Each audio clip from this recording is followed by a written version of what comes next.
Bonjour, pour cette première vidéo consacrée à Lightroom, on va effectuer un bref survol du logiciel d'Adobe. Donc un logiciel, il faut le rappeler, qui est avant tout destiné aux photographes et à la pratique du développement photo, plutôt qu'à la retouche. C'est ce qui le différencie de Photoshop, qui est plus spécifiquement destiné aux infographistes qui souhaitent retoucher, réaliser du photomontage, utiliser des calques, des choses assez complexes. Ici, on s'adresse vraiment aux photographes qui souhaitent développer les photos et plus précisément les RAW, les fameux fichiers RAW, extraits bruts de capteurs, on va dire, des appareils un peu évolués. Donc la différence entre Lightroom et Photoshop, c'est surtout que Lightroom propose une interface qui est relativement bien étudiée et où les différents champs sont regroupés dans des rubriques assez bien pensées.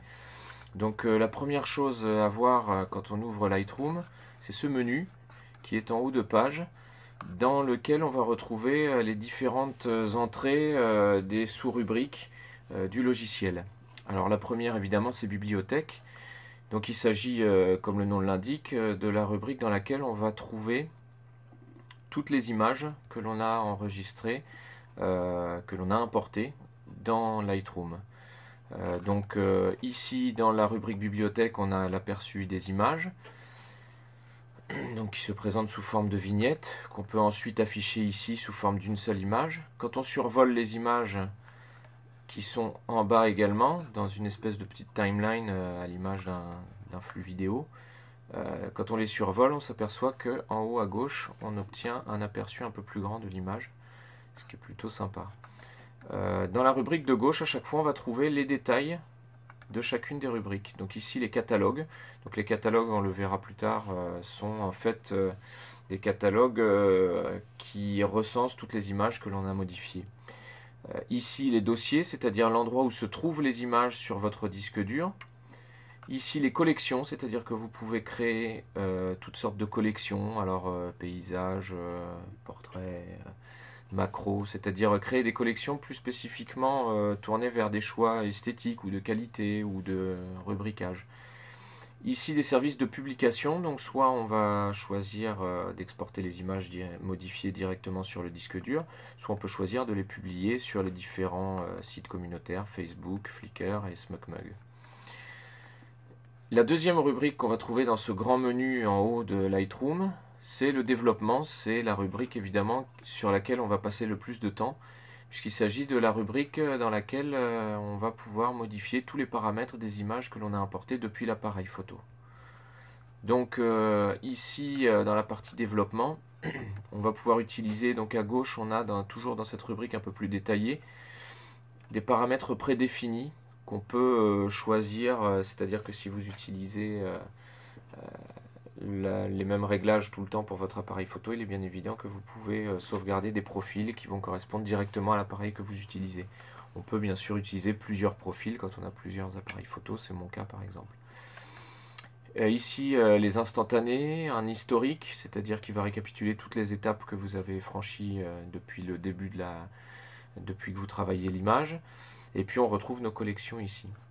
Ici un aperçu évidemment en plus grand de l'image, puisque là on va développer, donc il nous faut quand même un aperçu visuel qui permette de contrôler ce qu'on fait à l'écran. On retrouve toujours notre petite barre en bas de page qui nous permet de passer d'une image à l'autre. Donc ici il suffit de la sélectionner et on change d'image. Voilà, tout simplement. Et on choisit de modifier chaque image, chacune leur tour. À droite, la partie la plus importante où on va retrouver tous les outils classiques d'une retouche, enfin d'un développement photo, qui va nous permettre de corriger tous les paramètres qu'une photo peut offrir. La température de couleur, si votre balance de blanc n'a pas été forcément parfaitement effectuée. Corriger l'exposition, on retrouve les paramètres de récupération, de lumière d'appoint, qualité des noirs, luminosité, contraste, saturation, etc. On va pouvoir travailler également sur la netteté et aussi, gros point fort de Lightroom, pouvoir corriger le bruit numérique qui est souvent présent sur les images sombres et qui est parfois le point faible des appareils numériques.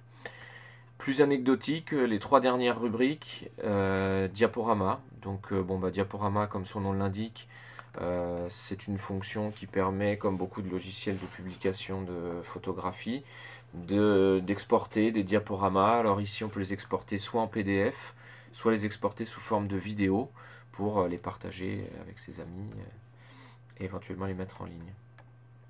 Impression. Bon, mais voilà, on retrouve un peu tous les réglages relativement détaillés pour paramétrer une impression sur une imprimante locale. Voilà, vous choisissez votre image, vous la cadrez, vous choisissez les marges, la taille à laquelle vous voulez imprimer, etc. Bref, de l'impression classique. Et puis la dernière rubrique, Web, ici, qui va vous permettre de publier directement depuis Lightroom des galeries photos. Donc en fait, il vous suffit de renseigner les champs et vous allez pouvoir, par exemple, afficher le titre du site, le nom des photographies, le nom de la galerie, le nom du contact avec le mail que l'on peut joindre, etc. Avec une petite barre de navigation. Et puis tout ça, évidemment, proposé dans différentes interfaces selon les couleurs que vous voulez, selon la présentation que vous souhaitez avoir, etc., etc. Voilà pour ce bref tour d'horizon de Lightroom. On aura l'occasion plus tard de rentrer un peu plus dans les détails de ce formidable logiciel qui est très complet.